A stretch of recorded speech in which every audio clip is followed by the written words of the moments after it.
En direct et de manière absolument artisanale avec Patrick Sommier, metteur en scène de théâtre, on peut dire ça, Patrick? Comment tu te qualifies, toi? Ouais, enfin, metteur en scène, ça n'a pas été mon activité principale, mais j'ai un peu tout fait au théâtre.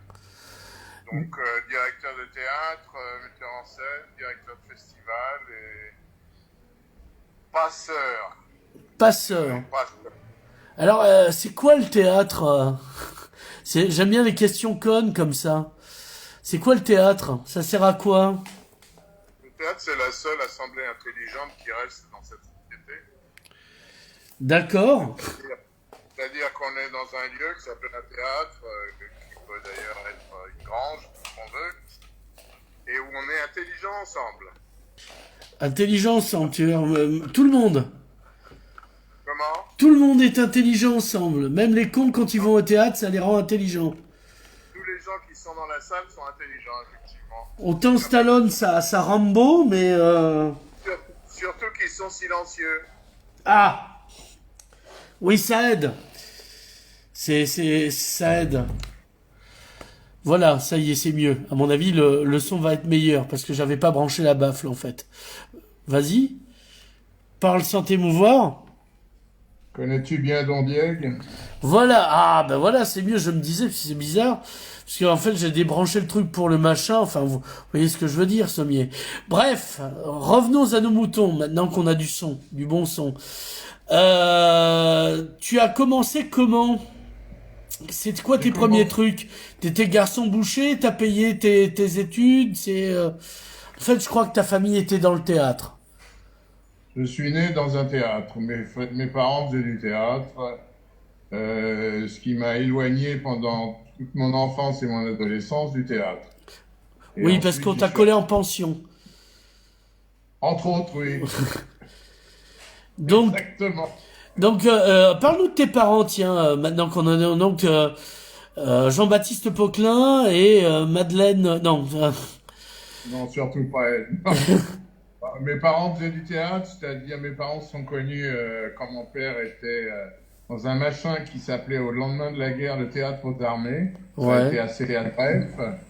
Il a connu ma mère qui était la secrétaire du capitaine à Sarrebruck à l'époque où les Français pensaient qu'ils allaient récupérer la Sarre. mhm, Et ils n'ont pas récupéré la Sarre, mais mon père a séduit ma mère et l'a emmené ensuite en Alsace ouais, où où a été créé le premier centre décentralisé de théâtre à Colmar, qui s'appelait la Comédie de l'Est, et le Centre de l'Est plus exactement. ouais.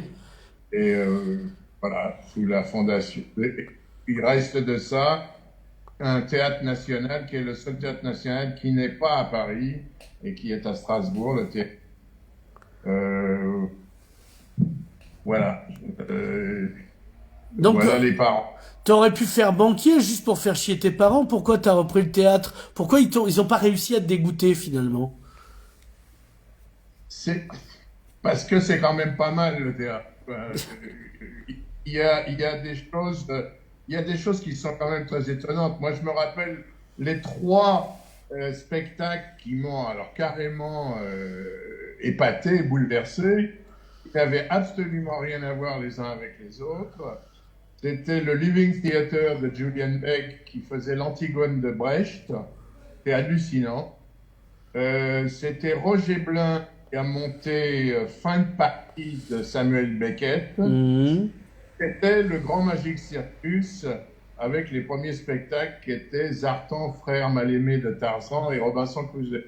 Les deux spectacles étant au théâtre de la Cité internationale à Paris. Mais là, c'était plus simple parce que c'était la fête. D'ailleurs, ça a été la fête partout où Savary a traîné ses guêtres sur les scènes de France. Blin et le Living Theatre, par contre, c'était des choses très étranges. C'est là où on se dit le théâtre, c'est quelque chose d'important. C'est-à-dire qu'il se passe des choses qu'on n'imagine pas. En gros, entre les comédiens, il y a des fantômes. Et puis, le théâtre, c'est avant tout un récit. C'est ça qu'il y a beaucoup de gens qui ne comprennent pas. Le théâtre, c'est une manière de nous raconter. qui se passe sur scène, un peu notre vie, ou notre vie passée, ou notre vie actuelle. En tout cas, ça a quelque chose de très proche de la manière, c'est pas un commentaire, mais c'est une espèce de vie parallèle, le théâtre. Alors, le théâtre, symboliquement, est né en même temps que la démocratie à Athènes. Est-ce que c'est un complément de la politique ou pas du tout? Alors, démocratie, de temps en temps, hein, pas toujours à Athènes. Euh, c'est- oui, il y a certainement, politique, ça ne veut pas dire grand-chose, je veux dire. Le théâtre, ça existe beaucoup plus que la politique aujourd'hui. Et les interprètes sont meilleurs au théâtre qu'à l'Assemblée en général. Mais oui, il y a un rapport, mais le théâtre n'est pas une tribune. C'est pas en disant camarades, levez-vous et levons le drapeau rouge de la révolte qu'on va faire lever les spectateurs et qui vont passer dans la rue, etc., etc. Le théâtre, ça marche pas comme ça. Le théâtre, ça marche, c'est une sorte de langage que chacun comprend à sa manière, mais c'est surtout le récit, les mots, la qualité des paroles et le génie des acteurs qui fait que ça passe ou que ça casse. Il faut rappeler qu'on ne devient pas comédien comme ça. C'est aussi difficile d'être un bon comédien que d'être un grand violoniste. Parce que chaque respiration, chaque parole, chaque geste, chaque tenue du visage, du corps, dit quelque chose. Il faut savoir quelque chose, c'est que quand on est sur scène, tout joue. Et la première chose que le spectateur voit, c'est le corps. Et si le corps raconte autre chose que ce que raconte le comédien dans son texte, ça va pas marcher. Donc, il faut que tout suive. Ouais, si il colle choucroute et qui dit cassoulet avec son corps, c'est pas bon, quoi. Alors, c'est quoi ton premier emploi dans le théâtre? Mon premier, Historiquement, hein? mon premier emploi dans le théâtre, c'est là que j'ai vraiment, donc je suis vraiment tombé dans le théâtre, dans le creuset du théâtre. C'est au Festival mondial du théâtre de Nancy, au début des années 70. Mon créateur était Jacques Lang. Et c'était un moment incroyable, puisque dans cette ville extrêmement froide, glacée, avec un des plus forts taux de suicide en Europe dans la classe étudiante, pendant 10 jours, tous les 2 ans, pas tous les ans, tous les 2 ans, pendant 10 jours, il y avait un effet carnaval où tout le monde devenait dingo, parce que dans la rue, ça parlait 50 langues. Et il y avait des drôles de gens, des drôles de corps qui déambulaient sur la place Stanislas ou sur le cours Sainte-Catherine. Et il y avait une folie qui gagnait toute la ville. Et effectivement, c'était quelque chose d'incroyable. Tous les grands artistes de la planète sont passés au Festival mondial du théâtre en ces années 60, en ce début des années 70. Et il faut savoir qu'ils n'étaient ni payés, on ne payait pas leur voyage, on les logeait mal et on les faisait bouffer dans des restaurants épouvantables. Mais ça n'empêche pas que Bob Wilson, Tadeusz Kantor, Pina Bausch et tant d'autres sont venus là et on a découvert des choses qu'on n'imaginait même pas. Il faut dire une chose, c'est que la France est le seul pays pratiquement du monde qui a cette tradition d'avoir ouvert ces scènes de théâtre aux autres pays. Ça remonte au 19e siècle et tout au long du 20e siècle, les grands artistes de toute l'Europe, voire de l'Europe, de l'Amérique, de la Chine, de Pali, etc., sont passés en France. Il faut se rendre compte, par exemple, ce que pouvait être cette chose très proche du Festival de Nancy qui s'est achevé dans les années 60, qui était le Théâtre Nation à Paris, qui était le Théâtre Serra-Bernard, qui a été rebaptisé Théâtre de la Ville, où tout le Berliner Ensemble, le Théâtre de Brecht et d'Hélène Weigel sont venus jouer. 8 ans après la guerre, c'était pas évident sur une scène française d'écouter la langue allemande, mine de rien. C'est là qu'est venu le Piccolo Teatro, l'Opéra de Pékin pour la première fois, Peter Brook, Laurence Olivier, etc., etc. C'était de très... Et le théâtre, c'est comme la langue. La langue française, c'est à peu près 80% d'idiomes qui viennent d'ailleurs. Le théâtre, c'est la même chose. C'est une langue qui s'écrit avec tous les vocabulaires des autres nations, des autres pays d'Europe. Et Tu veux dire que le théâtre est une internationale en soi? absolument, absolument. Ben, le théâtre est une internationale. Il y a une grande réflexion à mener entre le micro, le macro, le global et le local, parce que les hauts sont pas les mêmes non plus. Et c'est une invention très jacobine de donner curieusement ce qu'on appelle une Bible d'ailleurs, un petit papier qu'on a dans le salle pour comprendre ce qui se passe sur scène. Mais normalement, on ne devrait pas avoir le petit papier dans la main. On devrait savoir qui est Faust, qui est le Roland Furieux, qui est, etc., etc., Thiel, Eulenspiegel ou Guillaume Tell. Et là, il y a un problème, effectivement, de bassin de public. Et c'est pas forcément, on n'a pas forcément le même regard et sur le récit et sur le théâtre quand on est à Perpignan, à Strasbourg, à Rennes, etc., etc. C'est une chose importante. Mais il y a une vraie question là-dedans.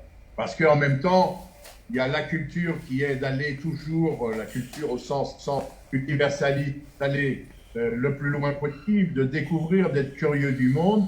Et puis, il y a les cultures qui sont les cultures qui sont des passeports pour appartenir à un groupe donné. Mais ça, c'est ça.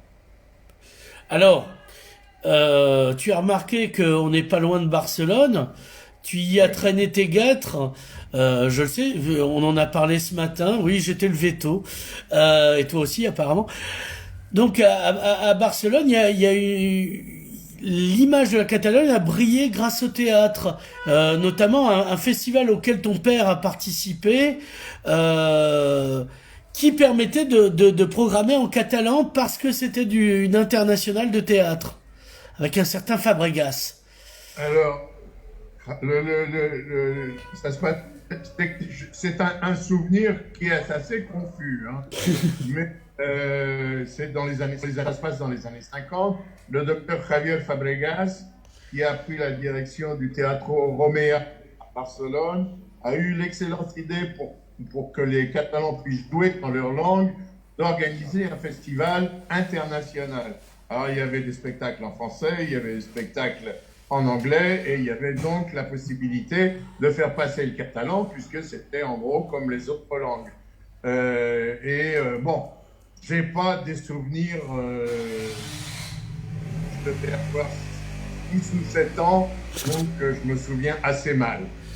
Mais bon, mais par ailleurs, tu es revenu à Barcelone pour du théâtre. Non, j'y suis allé à partir de 1980.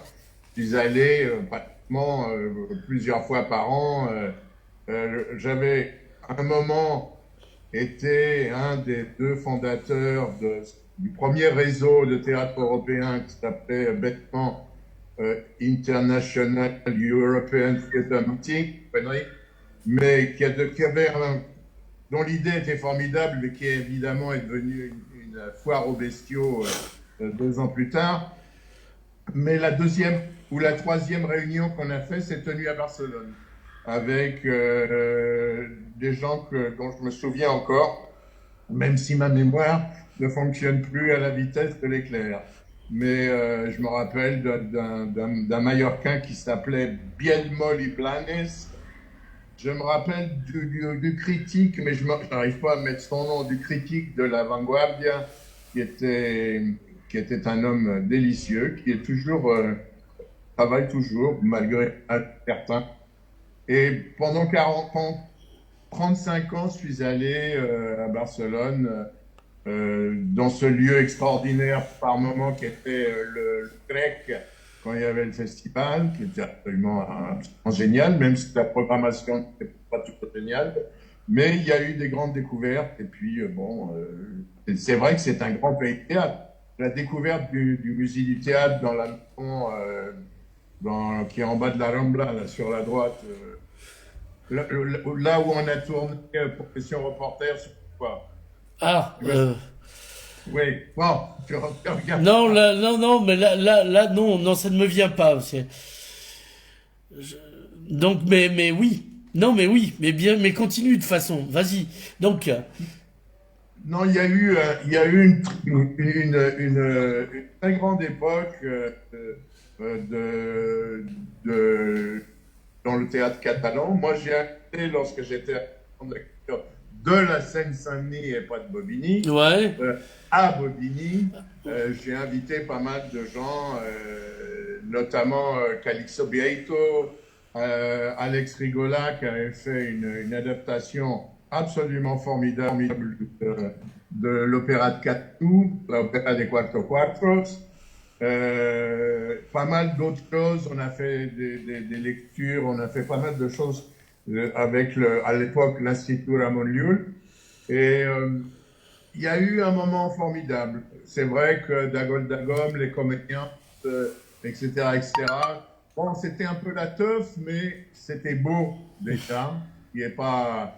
Je me rappelle de ce livre magnifique qu'ils avaient fait justement à la Maison du Théâtre, un livre que malheureusement m'a piqué, mais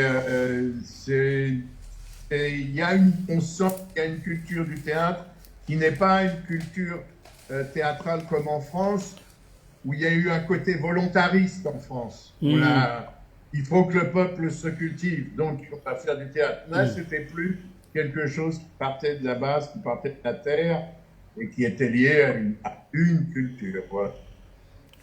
Alors, ben, raconte-nous un peu Bobigny. Comment ça s'est créé, et quels étaient tes objectifs et ta ligne éditoriale pour la programmation. Il y avait que du théâtre ou il y avait, je pense à la filature de Mulhouse, puisqu'on a eu il y a pas longtemps Monica Gelis. Il y avait autre chose que du théâtre. La MC 93, mettons de la culture de la MC 93, n'est pas dans la même situation qu'un un grand lieu comme la filature à Mulhouse. La filature à Mulhouse, c'est le lieu unique de Mulhouse et de toute sa région. Hmm, La 93, ça fait partie d'un tissu en région parisienne, en banlieue, où il y a quelque chose comme, bon, je vais dire un chiffre abstrait, 200 théâtres, dont une bonne vingtaine de grandes scènes avec des grands projets, etc., etc. Donc il y a eu une distribution des rôles qui est faite un petit peu automatiquement, pas automatiquement d'ailleurs, mais chacun a essayé d'avoir une ligne éditoriale, comme tu dis, un peu personnelle en fonction de sa manière de voir le monde. Et à Bobigny, ça a été depuis le début, depuis l'arrivée de René Gonzalez euh, au début des années 80. La maison date, la maison a été ouverte au début des années 80, en 80-81. Euh, Ça a été d'ouvrir le théâtre justement à l'Europe et au monde entier. Ce qui fait qu'on a, par exemple, réussi à jouer, il y a une vingtaine d'années, 5 semaines avec les élèves de l'école d'opéra de Pékin, ce qui n'était pas du tout évident. Et on a réussi à faire ça. C'est vrai que personnellement, pour des raisons de curiosité, pour des raisons autobiographiques, pour des raisons d'intérêt intellectuel, j'ai été passionné par la Russie et par la Chine, et l'Italie aussi d'ailleurs. La Russie, parce que la Russie a joué un rôle dans les arts qui est primordial. Le théâtre du XXe siècle sans la Russie, ça n'existe pas. sans Stanislavski et surtout sans Tchekhov, ça n'existe pas. La danse, j'ai pas besoin de parler des ballets russes de Diaghilev et de Nitsky, etc. Le cinéma, ça a été un grand truc. La musique, extraordinaire. Il n'y a qu'un truc où les Russes ont été un peu en retrait, c'est la peinture. Ah, j'allais dire le communisme, mais bon. Oui, non, mais ça, une autre fois, il faudrait faire un jour le rapport entre le film d'Eisenstein sur la prise du palais d'hiver et la réalité. Voilà, on fera une émission spéciale là-dessus. Oui. Donc la Russie, en plus, il faut dire que les Russes, c'est des gens absolument insensés et que autant le temps est mou en France, autant il est agité en Russie. Et malgré tous les inconvénients et les dégâts collatéraux, c'est quand même mieux de vivre dans un temps agité que dans le temps mou, cher à Salvatore Dali. La Chine, c'est autre chose. La Chine, ça a été pour beaucoup de gens, et pour ma génération en tout cas, c'était une autre planète. On parlait de la Chine comme d'une autre planète. Donc, ça, je pense que c'est quelque chose qui est tout à fait, pour tous les gens qui ont mon âge, totalement autobiographique. Fallait aller en Chine. J'y suis allé au début des années 2000, et pour dire non à un projet qu'on me proposait, et puis je suis arrivé, j'étais persuadé que la Chine, ça serait la frontière avec l'Union soviétique, mais en pire, et pas du tout. Pas du tout. J'étais complètement séduit.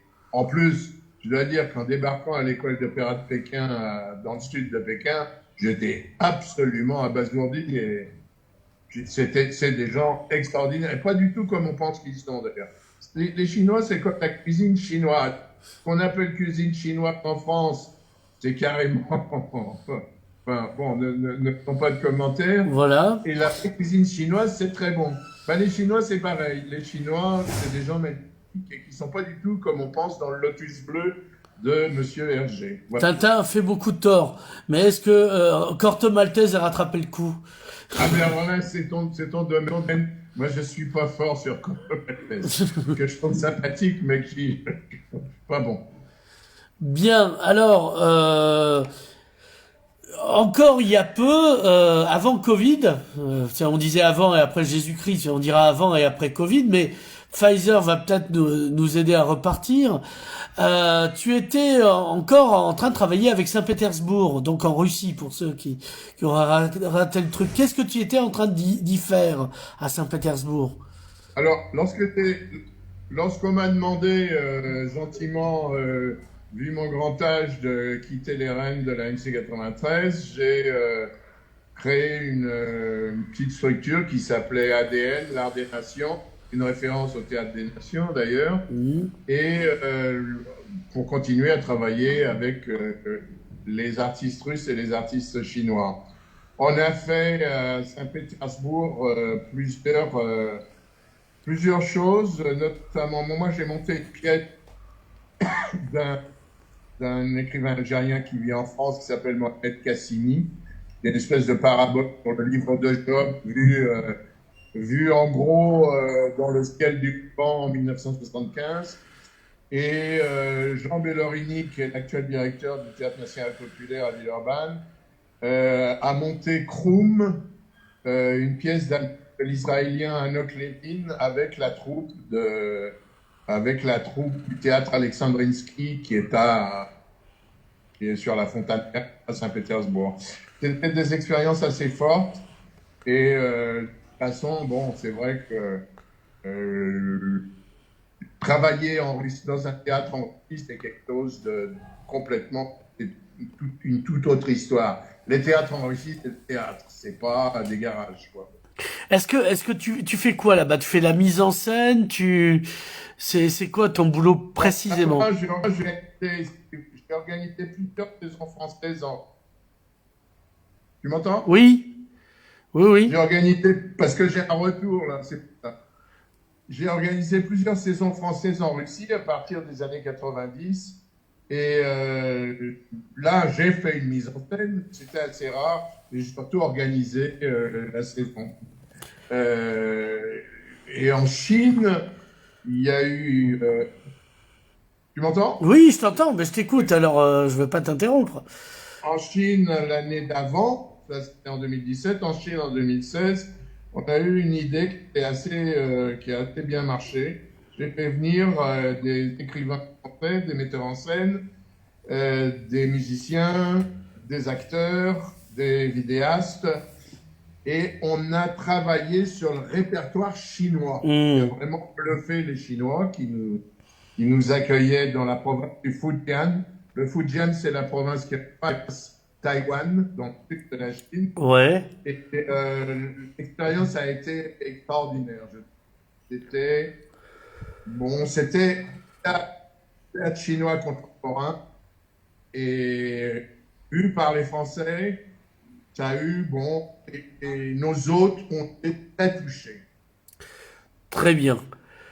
Bon, bah écoute, camarade, on a fait le tour, on se reverra parce que sortant du Covid, en fait, on avait une émission prévue à Canet au cinéma avec Monica Gélis, avec Jordi Vidal, ben, qu'on fera peut-être un jour. C'était une prise en main technique pour voir si ça marchait à peu près. Donc ça marche à peu près. Donc il y a ça marche, mais il y a surtout à peu près. On s'interrompt, on interrompt ce direct et on se revoit plus tard. Merci, Patrick C'est Sommier. dommage.